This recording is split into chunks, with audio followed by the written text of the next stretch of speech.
Alhamdulillah wassalatu wassalamu ala sayyidina Muhammadin wa ala alihi wa sahbihi ajma'in. Bapak-bapak, ibu-ibu yang dimuliakan Allah Subhanahu wa taala, bersyukur pada Allah Subhanahu wa taala pada malam hari ini kita diberikan kesempatan oleh Allah Subhanahu wa taala untuk kembali lagi di majelis hadis Rasulullah sallallahu alaihi wasallam. Kita berdoa kepada Allah Subhanahu wa taala semoga kita semua yang hadir di tempat ini menjaga Allah Subhanahu wa taala, dimurahkan rezeki Allah Subhanahu wa taala, hajat-hajat kita dibaca Allah Subhanahu wa taala, keturunan dan keluarga kita diberi keselamatan salihah dan kita berada dalam kondisi yang selamat bisa bertahan.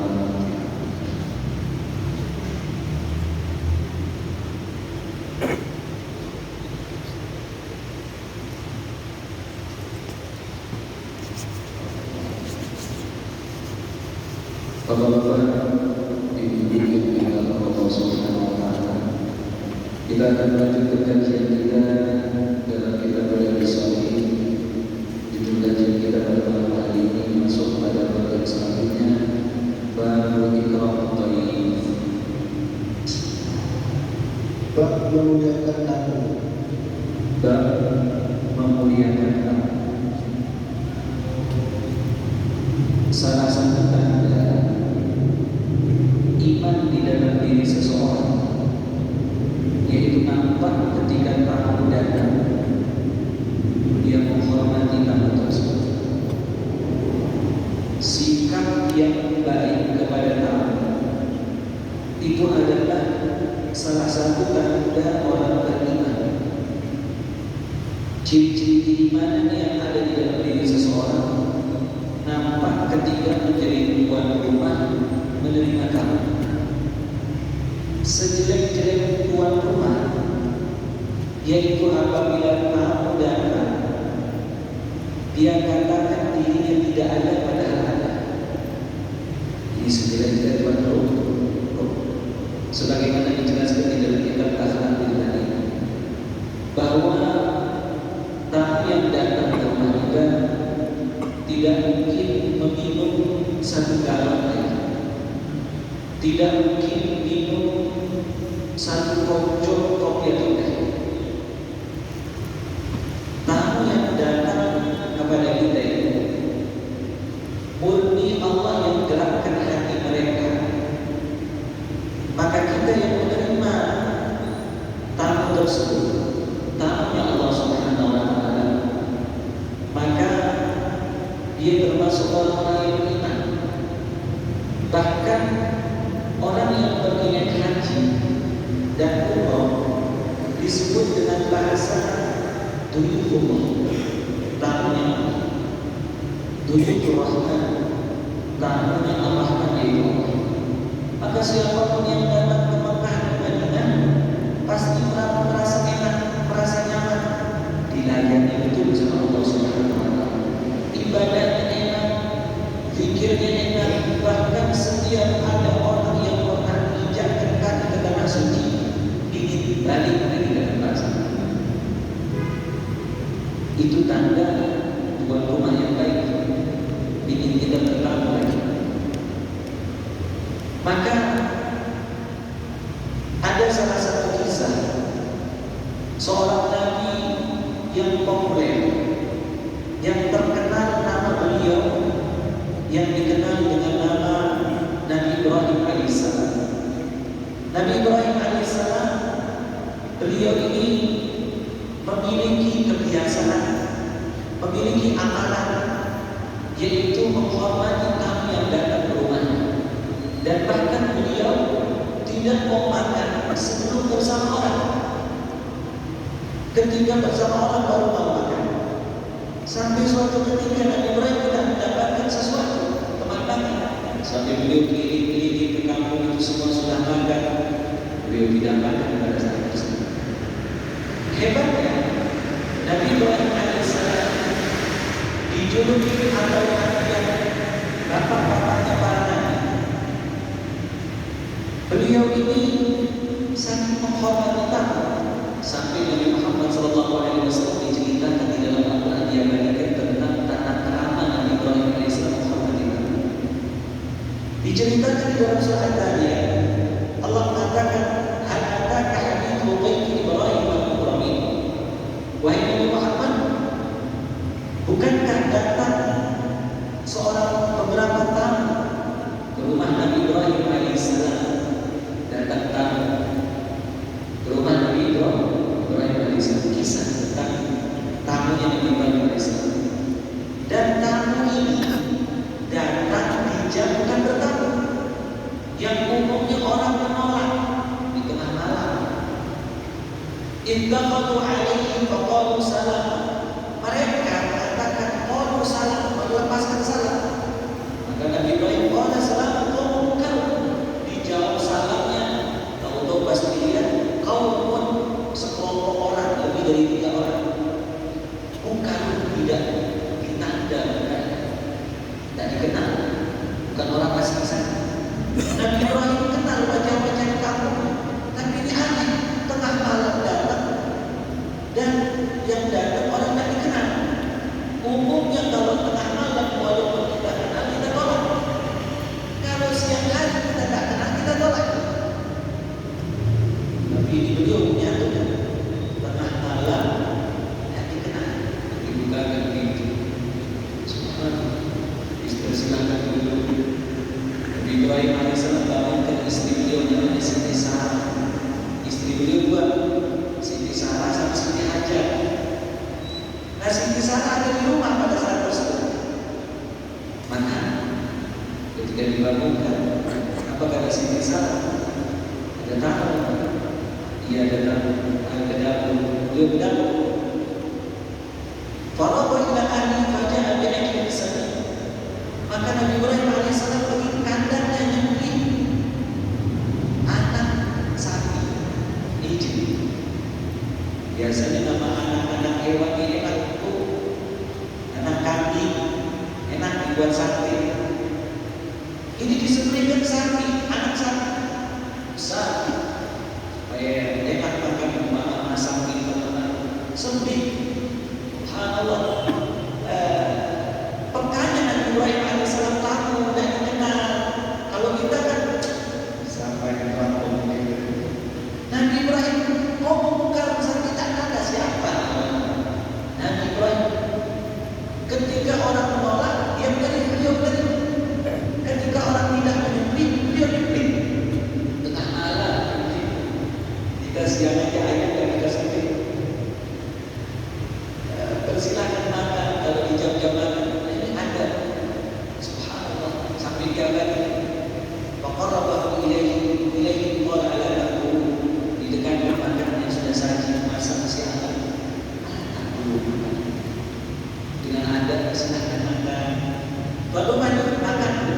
Nanti ngobrol dan ditanya apa tujuan dulu. Dikasih makan dulu. Baru ditanya tujuan. Kalau kita tanya apa tujuannya kemarin, baru praktek. Kalau sesuai, lalu Tuhan. Kalau tidak sesuai, disikat. Walau kopi, walau haula, walau nah ini bab penerimaan Bapak-bapak Ibu. Tamu yang makan di rumah kita, jelas. Tamu yang makan di rumah kita, Allah ganti dia dengan berlipat-lipat ganda melebihi sedekah kepada kota amal. Lipat cepat lipatannya. Dan mengusir tamu. Ini sesuatu kejelekan yang sangat besar, membuat rezeki kita menjadi turun. Rezeki jadi turun tanpa dia sadar. Nah, ini pentingnya orang menerima tamu. Rumah Rasul terbuka untuk tamu.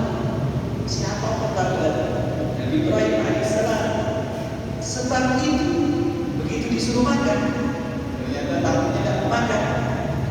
Beliau mengatakan, mereka yang mengatakan kami malaikat. Sampai Nabi Ibrahim tidak tahu tentang malaikat. Baru tahu pas kasih tahu.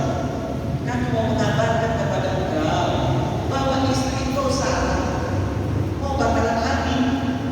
Sedangkan Sarah ini sudah tua, sudah sepuh, lebih tua daripada Siti Hajar. Sudah menopause. Kaget Siti Sarah. Mau hamil? Ya Allah,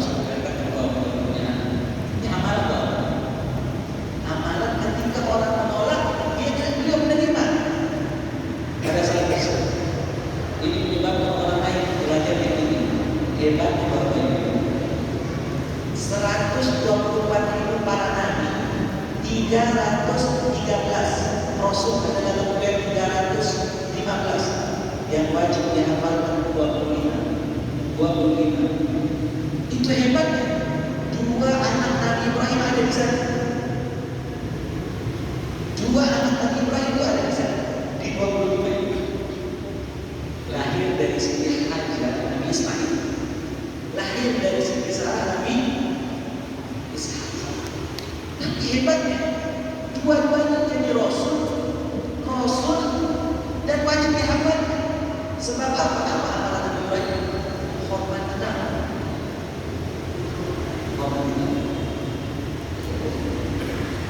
Kemudian dari Nabi Ishak lahir Nabi Yaqub. Rasul wajib dihafal. Dari Nabi Yaqub lahir Nabi Yusuf. Wajib dihafalkan. Subhanallah, dijaga keturunannya. Dari Nabi Ismail tidak ada dari Nabi Muhammad. Subhanallah, keturunannya semua dijaga. Imam Al-Ghazali mengatakan orang yang cinta dengan ulama Muhammadi tahu apa walaupun bukan dari mereka, maka Allah jadikan salah satu keturunan yang ulama. Dan orang yang benci para ulama, Allah jauhkan dia dari keturunan mereka, tidak ada yang menjadi ulama. Alhamdulillah, subhanallah, ini pelajaran yang sangat besar.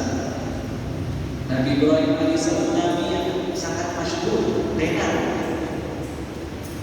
Di dalam kisah Isra Mi'raj, nabi yang terakhir Nabi Muhammad jumpai Nabi Ibrahim di langit ke-7 dan bacanya paling mirip dengan Nabi Muhammad.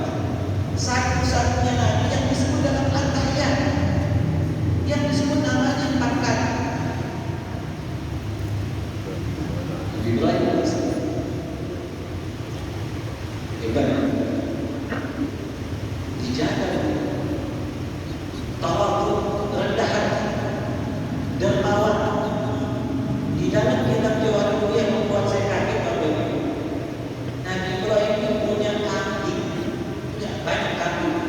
Yang jaga kambingnya al-fukal, 1000 ekor anjing.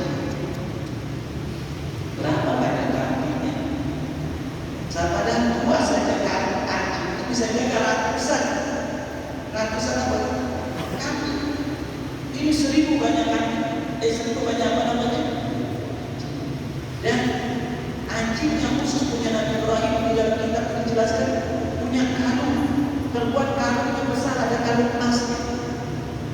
Semua anjingnya Nabi Ibrahim punya karung emas. Dalam kitab Jawahirul dijelaskan.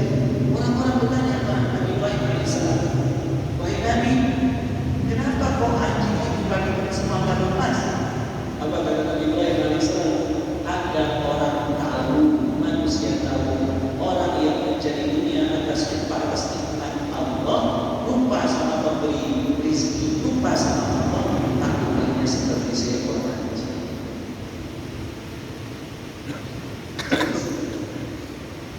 Lalu dia cari rezeki, lupa sama yang memberikan rezeki.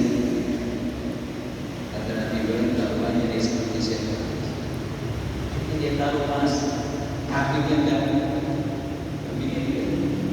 Nabi Ibrahim alaihissalam ini, beliau ini sangat mulia, tanpa pernah nabi-nabi yang lain, sampai dijadikan salah satu kisah keluarga beliau untuk Islam, haji. Semua proses haji dari awal sampai akhir, semua kisah keluarga Nabi Ibrahim alaihissalam, semuanya.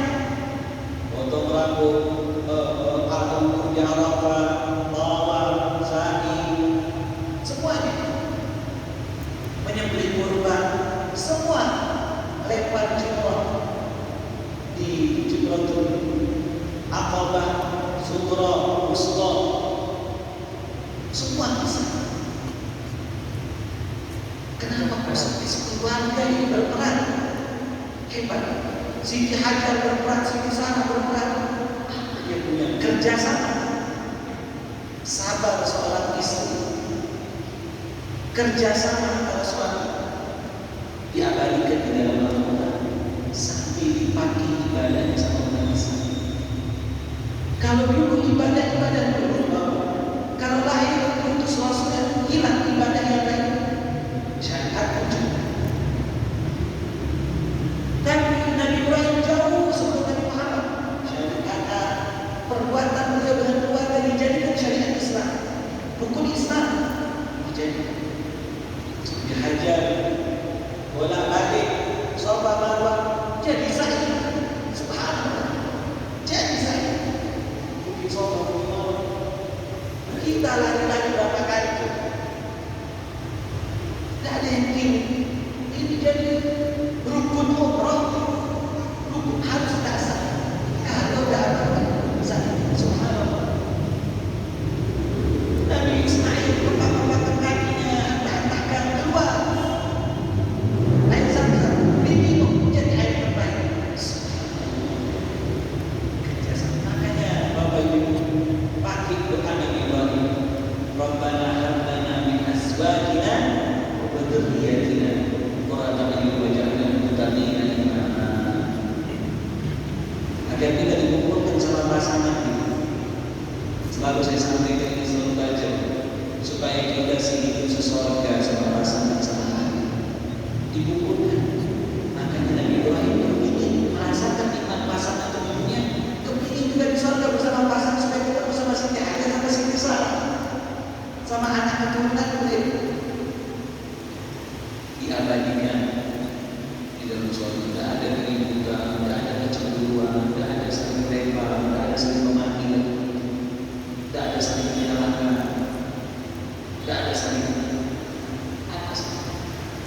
Di surga yang tidak ada komisi.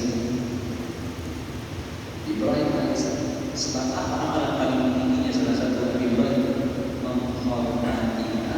Makanya Nabi Imam Nawawi bawakan di sini. Yang pertama ayat Al-Quran, kisah Nabi Ibrahim. Kisah Nabi Ibrahim alaihissalam. Beliau pertama orang menghormatikan. Ada seorang di zaman dulu, bapak-bapak ini di zaman dulu. Di zaman dulu punya kuda balap. Kalau bahasa kita kuda balap. Kudanya ini dia punya banyak kuda dulu sudah habis sisa. Ini kuda ini beliau pakai pergi ke masjid. Kuda ini. Ada yang mengatakan nama orang pemilik kuda ini Abdullah bin Mubarak. Namanya Abdullah bin Mubarak. Suatu ketika tamunan ke rumah, dia pesan sama istri, coba dia dikandang. Ada kambing apa? Dan istri dia bilang, wahai suami tidak ada. Habis. Saya mohon jangan seperti kuda itu. Kata istri cuma satu. Cuma bapak-bapak ini bisa nggak usah dipraktekkan. Ini kisah jadi penyemangat bagi kita untuk menghormati apa yang ada. Jelas. Jadi saya langsung dengar daripada guru kami kisah Abdullah bin Mubarak. Nanti kalau imam tinggi baru boleh dipraktekkan di sini. Maka kata seorang yang mengatakan kasih tahu dari jauh. Dia tidak tanya apa tujuannya. Apa tujuannya datang laki datang. Maka kata istrinya, kau pilih saya apa pilih kuda itu? Atau hormat tetapi? Maka dia antar istrinya pulang. Dia antar istrinya disuntik kuda itu. Disediakan. Dia sediakan kepada kamu. Setelah dia makan, selesai makan, kenyang. Apa kata tamu ditanya apa tujuan bos? Kami mau beli kuda kau yang biasa bapak ini. Kata beliau, baru pemakai tidak kuda itu. Subhanallah, kau sudah kuda itu mahal. Dia beliau pakai biasa masih. Jelas. Jelas. Ini kisah sangat hebat. Saya pernah dengar kisah ini. Begitu dia makan, selesai makan, dia tanya saya mau beli kuda. Selesai itu mereka pulang. Maka dia ke masjid jalan kaki. Itulah itu ada yang mengatakan namanya doa. Maka dia jalan tidurlah anak kata istri ketika tidur dalam mimpinya dia mendengar suara dapat tawahidan a'taituka ashran talak tawahidan sawwajtuka arba'an. Ada 3 ucapan yang dia dengar. Dia dengar suara dalam mimpinya, langsung dia bangun.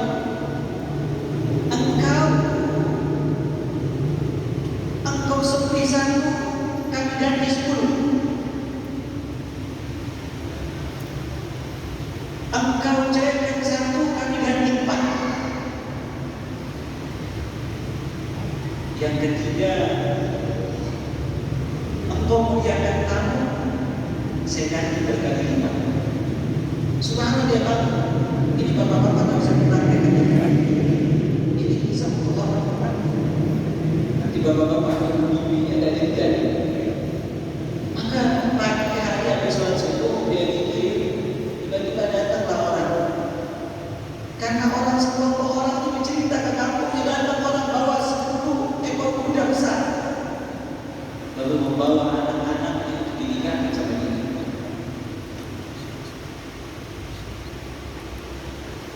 Dia katakan dalam usaha saya bukan dia menikah 4. Dia katakan kau ceraikan orang yang janda, saya nikahkan kau dengan yang gadis.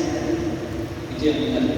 Maka datang orang membawa anaknya masih muda dinikahkan, lalu dia diberikan kambing banyak sebab dia menghormati tamu tersebut. Maka itu pelajaran, siapapun tamu yang datang ke rumah kita wajib kita hormati tanpa memandang siapapun. Hormati tamu yang datang. Coba kita dengarkan hadis Rasul sallallahu alaihi wasallam. Wa an Khuwailid bin Amr al-Khuzai radhiyallahu anhu qala sami'tu Rasul sallallahu alaihi wasallam yaqul man kana yu'minu billahi wal yawmil akhir falyukrim dhayfahu jaizatahu. Qala wa ma jaizatuhu ya Rasulullah? Qala yawmuhu wa laylatuhu wa dhiyafah 3 ayyam fama kana wara'a dhalika fama sadaqa alaihi. Rawahu Bukhari wa Muslim.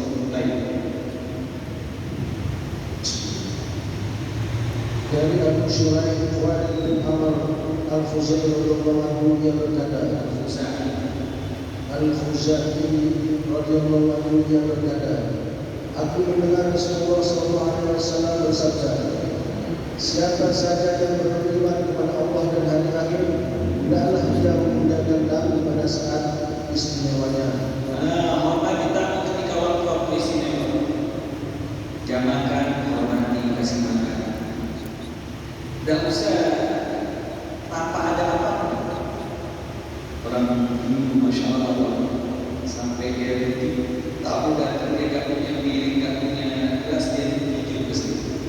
Gak punya gula, gak punya apa, dia berhutang di tamu. Begitu dia udah pulang tamunya pusing lagi, suruh bawa pulang. Kata Rasul, siapa yang beriman dengan Allah dan Rasulnya, dia hormati tamu dan lihat apa waktu-waktu istimewa. Terus sahabat tanya, gimana maksudnya waktu-waktu istimewa? Maksudnya jangan suruh cepat-cepat pulang. Jelas ada jatah tamu, ada jatah tamu. Gimana coba? Sahabat bertanya. Para sahabat bertanya, wahai Rasulullah, apakah saat istimewanya? Beliau menjawab, hari dan malam pertamanya. Pertama itu adalah 3 hari.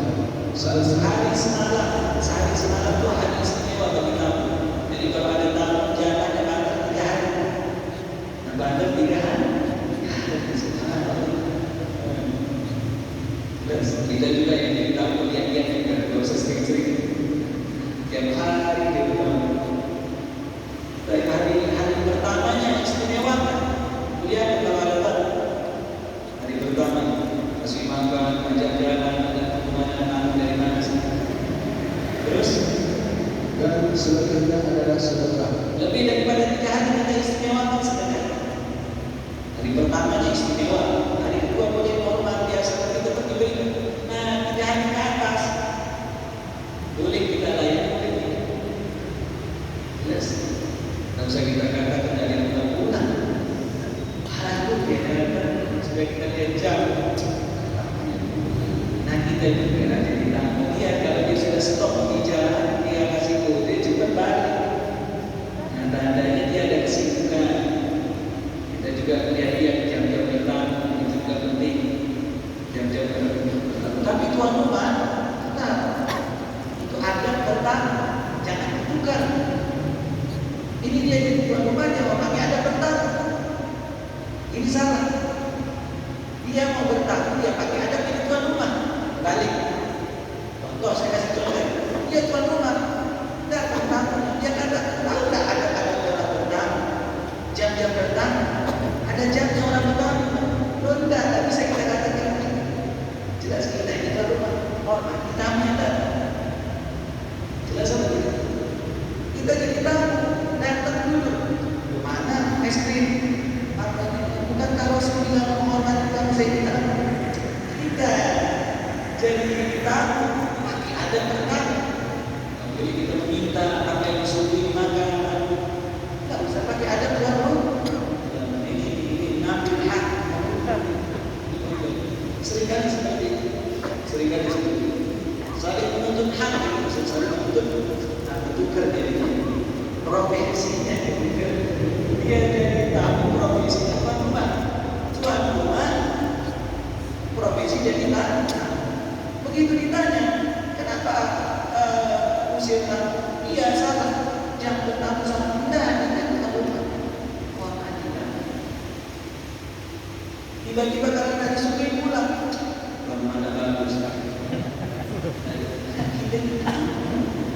Tak boleh komen juga. Tuyulkan lagi. Tapi itu seperti jenazah. Tapi itu seperti jenazah. Kata ulama, tuyulkan lagi. Tapi itu seperti jenazah. Dikasih apa? Besok dibawa ke sini. Dia diam aja. Tak boleh dia baca komentar. Apa yang ingat? Kalau saya tengok cucu-cucu. Itu ke rumah makan kita ke rumah makan. Habis itu keluar mana nasi goreng mana di sini. Nah ini ketika kita di dalam rumahnya memposisikan diri. Itu yang paling penting. Di mana tempat kita posisi. Contoh saya bisa jadi makmum. Saya jadi makmum. Ada yang mana? Lalu saya pesan makmum. Nanti baca ayat-ayat. Saya jadi makmum. Pesan sama imam, tapi beda. Nanti kalau kita jadi imam terserah kita. Tapi imam tugasnya menyesuaikan keadaan. Itu tugas imam. Tapi makmum boleh tak perintah imam? Mana boleh? Jelas. Dia duluan rukuk, lalu imam. Dia duluan ibadah, baru imam. Ini makmum mau jadi imam. Memposisikan diri. Di mana posisi kita? Kalau kita jadi makmum, ya makmum. Kalau jadi imam, ya imam. Kalau jadi khotib, ya khotib. Kalau jadi pendengar, ya pendengar. Contoh, kemarin saya kasih ke Bengkel. Kemarin saya kasih ke Bengkel hari Jumat. Salah satu yang saya kutip, yang saya bicarakan tentang Jumatan. Tapi pulang kajian di mobil ada bertanya. Saya kasih tahu bahwa di dalam hadis dijelaskan bahwa orang Jumatan itu makmum ini harus datang sebelum khotib naik di atas mimbar. Naik di atas mimbar. Karena kenapa? Kalau khotib sudah naik di atas mimbar, di buku catatan itu ditutup sama malaikat. Malaikat dengar langsung khutbah itu dari awal. Yang telah datang tidak percaya.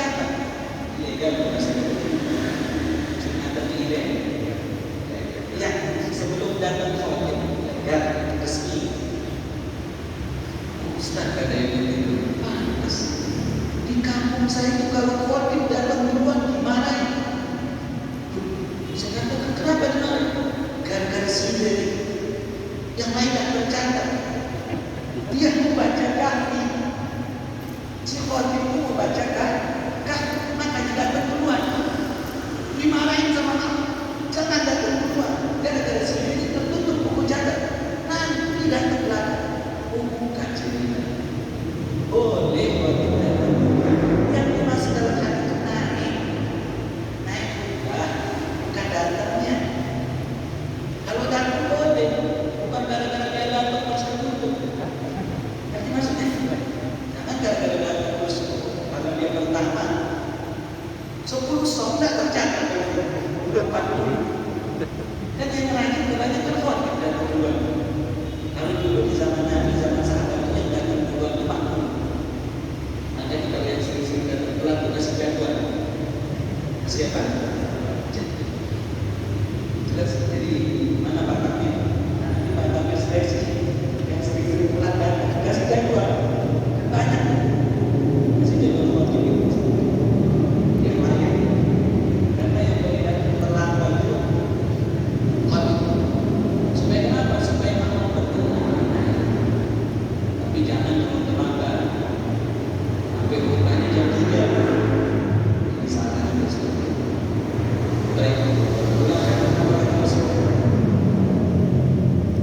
Dari Abu Sulaim Khalid bin Amr Al-Khuzai radhiyallahu anhu ia berkata, aku mendengar Rasulullah SAW bersabda, siapa saja yang beriman kepada Allah dan hari akhir, hendaklah ia menggunakan dalik pada saat istimewanya. Hari pertama beliau akan datang dari Surabaya, datang dari Jakarta, dari Sumbawa, dari Bima, dari Lombok, dari NTT, dari mana saja datang. Tamu yang datang ke rumah kita wajib kita hormat. Saya teringat ada kisah bahwa ada seorang almarhum yang benar. Begitu saya baru turun dari Yaman, saya termasuk alumni evakuasi, bukan resmi alumni saya. Saya belajar di Yaman itu gara-gara pulang dari evakuasi banyak ribuan. Angkatan saya saja yang terbang 4 pesawat pada waktu itu. Belum yang sebelum saya transit di Oman. Jadi kalau saya ditanya, lalu gimana alumni Yaman evakuasi? Dan dia banyak dari Jakarta saat itu dia banyak ramai. Saya telah dibawa dari Hadramaut itu karena libur pada waktu itu. Datanglah pemerintah dulu zamannya sebelum Bapak Prabowo, ada utusan di sana. Pak Iqbal, lalu saya ingat dia datang ke sini, dia datang salah satu. Dan ada beberapa utusan diminta pulang. Banyak dari Lombok pulang. Baik, kami pada saat itu pulang dari Yaman menuju Syarala, Oman. Sampai ke sana, saya mau cerita apa tadi? Saya lupa itu sebentar saja.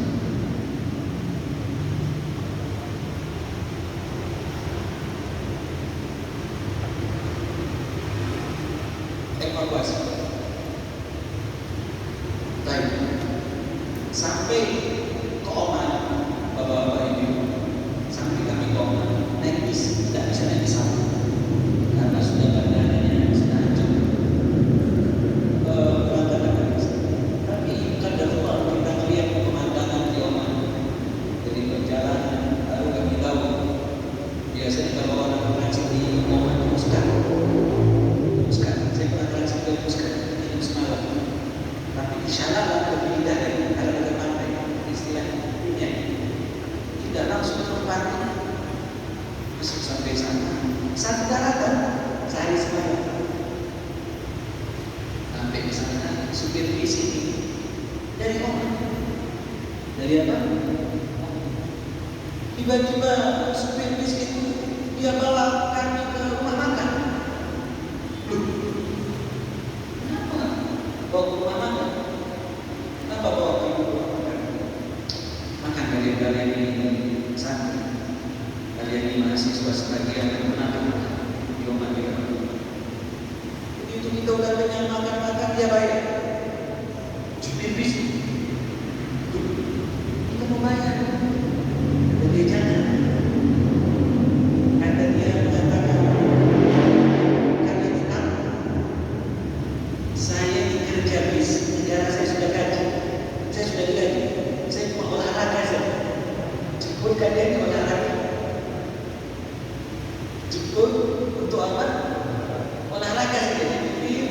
Jadi dia traktir satu bis, berapa bis dia traktir satu bis. Cara menghormati tamu. Begitu kami pulang pada saat tersebut, dilayani Masya Allah, tabarakallah. Menghormati tamu itu kami merasakan. Hanya kami tidak kenal mereka, tapi sama Muslim. Di Oman itu satu-satunya negara yang tak boleh bahas khilafah, berbeda pendapat. Jadi orang ada satu begini, tak boleh bahas berbeda pendapat. Satu muslim, tak ada boleh tak boleh berubah. Jalannya apa? Masya Allah. Maklum. Sampai kami pernah masuk ke kotanya. Kalau kotanya sudah putih-putih jet, tak boleh jet lain. Dan mobil harus bersih. Tak boleh tak bersih. Kalau motor dirahsia lagi. Tapi orang sana Masya Allah menghormati kami, mengamalkan Islam. Maka Bapak Ibu, setiap siapapun datang ke rumah kita, keluarga yang datang, hormati kami di rumah kita tersebut. Para sahabat bertanya, wahai Rasulullah, apakah saat istimewanya? Beliau menjawab, yaitu hari dan malam pertamanya. Terus adalah hari ketiga, dan selebihnya adalah sedekah. Dan seperti itu, Imam Syafi'i termasuk ulama yang mempelajari raut wajah manusia. Dia punya kelebihan Imam Syafi'i. Saking cerdas Imam Syafi'i, dia umur 7 tahun, hafal Quran. Muridnya Imam Malik dan mempelajari raut wajah orang. Dia tahu itu orang punya sifat begini, bukan ilmu kasyaf, raut wajah. Suatu ketika Imam Syafi'i dalam kisah dia mampir ke rumah orang, masuk, dipersilakan dulu. Tiba-tiba dia lihat raut wajahnya dari alis dia, oh orangnya begini. Orangnya apa? Dari yang dia pelajari. Anehnya, beliau dijamu. Salah itu yang beliau pelajari. Dijamu, makan malam, tidur enak, makan sarapan pagi, Masya Allah. Bertentangan sama ilmu yang di kitab yang dia pelajari.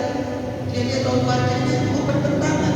Semua tanda-tanda orang kikir bagi itu ada di wajahnya. Subhanallah, ina beliau dikahari, dilayani dengan enak. Imam Syafi'i subhanallah itu dia belajar di sana. Bukan sana. Dan Imam Syafi'i ini punya Qaul Qadim yang lalu, Qaul Qadim yang baru setelah masuk ke Mesir. Beliau ini orang pendengar negeri ini. Senang dari itu. Dia bagi itu punya karangan 4, salah satunya Al-Buku. Nama karangan ini. Tahu bahwa begitu mau pulang, pamitan Imam Syafi'i dikasih bin. Dikasih apa? Bin namanya? Mohon dikasih bin. Maka Imam Syafi'i begitu lihat tersenyum dan sujud syukur. Apa yang dia sujud syukur ini? Ilmu yang dia pelajari tidak salah. Itu yang dia sujud syukur. Ternyata betul ilmu yang saya pelajari. Selama 3 hari.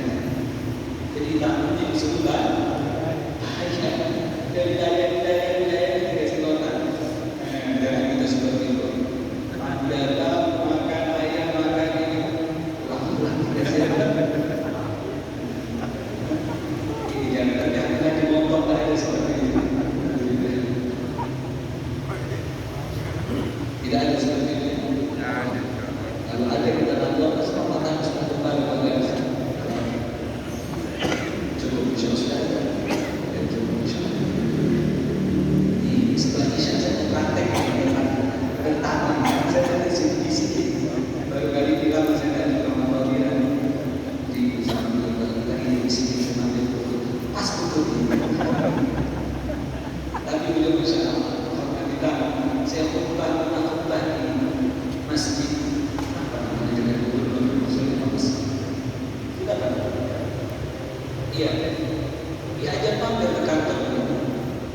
mampir, diajak makan. Sampai sekarang saya dapat. Jadi pernah diajak makan sama diajak mampir dulu hari Jumat. Hari Jumat lebih. Tadi beliau di sini sama saya. Ustaz saya memberi dulu banyak. Tapi saya saja bukan yang tahu bangsa. Ada saja bagaimana. Boleh nggak saya ikut? Insya Allah semuanya diajak. Beliau orang suka mendengarkan. Cukup Bapak Ibu, ada pertanyaan? Tidak ada, cukup. Insya Allah besok kita sambung lagi. Kembali dari sana. Ya Rabbana Karabna bi annana arabna wa annana ashrafna alaina tawwa tasbihu bi hawla wasallana ma'wahi wa alihi wa ma'ani wa bihi wa bihina wa bi amrina wa ahli wa ikhwani wa sa'iril khidani wa kulli dhi mahabba أو في وقت أو صحبة والمسلمين أجمعين يا ربي اسمع فقد أجود المنان بالحساب فينا بالمصطفى